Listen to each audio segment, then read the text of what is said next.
فإن خير الزاد تقوى الله واعلموا أن هذا الدنيا دار الممر وأن الآخرة دار المقركم. bigambe bibadde ntendo ekitiibwa Allah subhanahu bye tukola kulafa ligenda kuggwawo okujja ku kyokola lillahi subhanahu wa ta'ala kyobola bambagambye okubaawo ekyo mu kufa kwange ebyo dde okubeera nga tubyesabira abange okubeera nga tubyesabira bula ddala nga ekisinga obukulu abange okubeera nga tweteekateeka okubanga oteekateeka emirimu gyo twakava mu mwezi gwa Ramadan n'abasinga twazzeeyo dda twakava mu Ramadan ennaku ze twalyamu twaganye okubanga tuziriwa twakava mu Ramadan abakyala betwalina aba haramu tuli namwe mu busansi mu ennaku nyingi ate UPDF yeyina ennaku. By the way, UPDF yeyina ennaku okulaba omwana ono muto abadde atambula bulungi mu kaliya ye naye omuntu n'ava. Mwebalire ddala okujja okubeerawo katuwerekera mu muganda waffe ono Mukama abongere emikisa. Banange batuse banange mwenna kate butano naye ddala mu bintu byonna bye tukoze wadde mulimu ebibi naye temuli birungi bye tukoze. Ekyokutuuta kyokka kyekyo kyemulaba nti no kyemusaanidde okukola. Naffe twebuuza naye abatutta batutera ki? That is the question. It's a big question.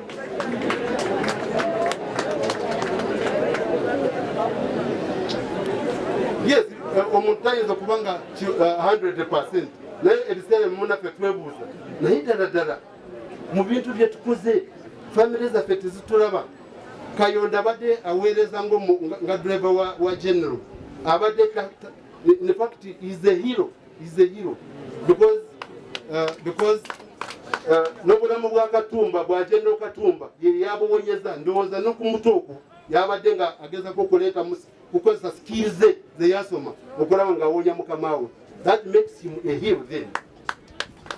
Naye ddala nga tetunaba kutuuka ku ekyo nga tuteeka ekinene ne tusakolinga ekinene security naffe twebuuza naye ddala teri kirungi kye tukoze. So it is food for thought, especially bana bali mu bukulembeze bakama baffe naffe tubabuuza naye ddala lwaki ffe temutulwanira namwe mugende mukyebuuze. What we are supposed to be paid is not death kubanga waliwo bye twakola eddembe ly'obuntu eddembe ly'okwogera. By the way abamu gone are the days naye waliwo embeera eyaliwo ebiseera ebyemabega nga kino tekyali n'abantu okuziika baali tebasobola kujja naye abantu olwaleero tuli wano olw'okuba nti waliwo obutebenkevu mu ggwanga. Nti tufiirwa abantu ab'enjawulo babakubye amasasi wano mu ggwanga. But where are the reports? Why don't you produce the reports? Why don't you give us the right reports? Buli kaseera ne tulina reports wano e Uganda, reports zaabula. Kiki ekikozi nga abantu okuttibwa wano e Uganda nga batutanga ebiyenje? Abamu babawaabutwa. Listi weeri ey'abantu abagenda okuttibwa. Surprisingly namwe aba security mubeerako ku media ne mulaba listi eyo naye ekikwewuunyisa listi eno egenda etuukirira.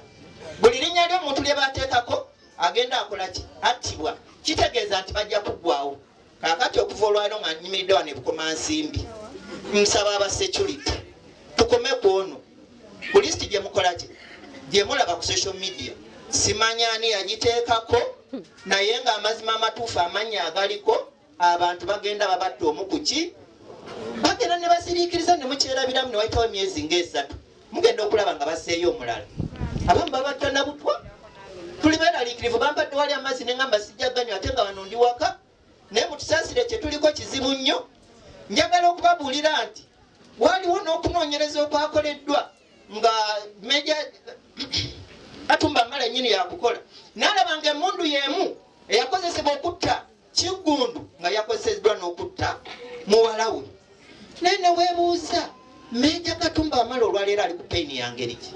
Omwana yabadde abakoze eki mulimu n'abasecurity abatambula nti bali mu uniforms tuweza kumanya oba abatta abantu baffe bali munda muki mu gavumenti fe ab'ebukomansimbi tuli banyivu guno si gwa musango si gwa mulambo gwe tusoose okuziika tusaba mwongere okutighteninga security omulimu gwaffe is to give us security instead you give us insecurity twagala tubeere nga mutuwa obukuumi so si kutwegaana wanaffe twagala tubenyumirizeemu nga gavumenti ya Uganda ate n'ekirala buli omu Katonda gwe yatonda yamuwa olugendo lwe ku nsi watya nga basse watya nga basse omwana wo yadde mu bye mwasoma mwalimu okutta abantu naye mbadde nsaba mutta ababbi surprisingly omubbi agenda mu kkomera ate n'awaayo enguzi ne bamuta omutemu agenda mu kkomera n'awaayo enguzi ne bakola ki kati muwala wa Katumba Wamala yabadde akoze eki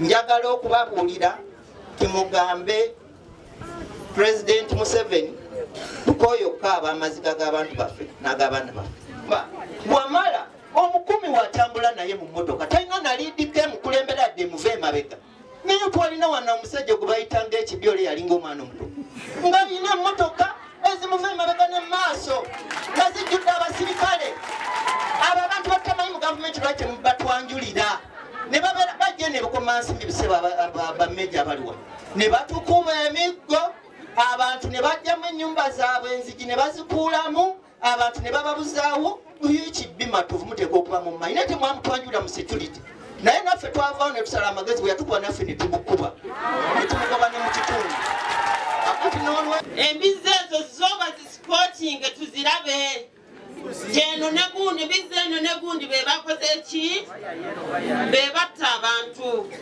ekirala neŋŋamba nze sijja kusaba kuba sikkiririzaamu engeri gye babitambuzaamu ebintu byabwe bwemba mmanyi nti batambula badda mabega nga njagala kugenda mu maaso lwaki mbeegattako naye mbatuma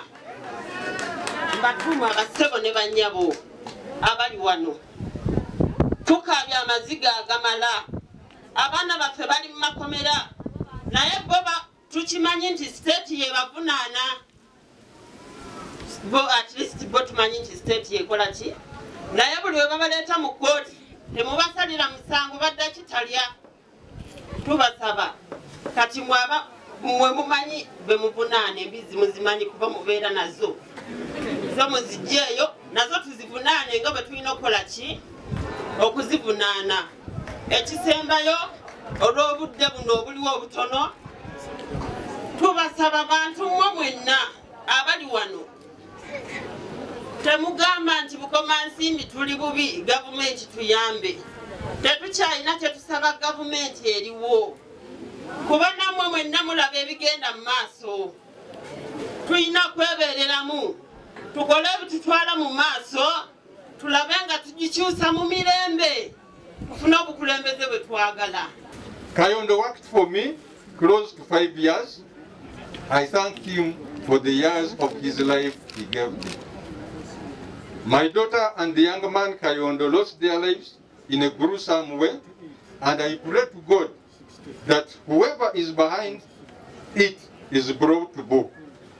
I promise to fight on to make sure that these people are caught. There has been a reason why God spared me my life. I pray for Kayondo's family because I know what it means to lose a child. I could not come today for his final send-off because I'm making burial arrangements for my mother-in-law who died a few days ago before that dark day. I pray that Kayondo's soul rests in peace. That was the message from General.